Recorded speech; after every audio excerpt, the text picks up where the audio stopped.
চাপৰত প্ৰায় 2 কোটি টকাৰ জাল নোট জব্দ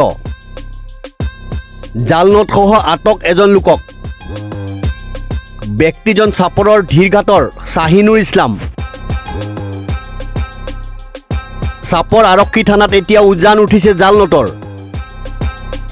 এক গোপন সূত্ৰৰ পম খেদি চাপৰ আৰক্ষী থানাৰ ভাৰপ্ৰাপ্ত বিষয়া দীপজ্যোতি ইংতি আৰু চাপৰ চক্ৰ আৰক্ষী বিষয়াৰ নেতৃত্বত নিশা চাপৰ ধীৰঘাটৰ বৰঘোলাত অভিযান চলায়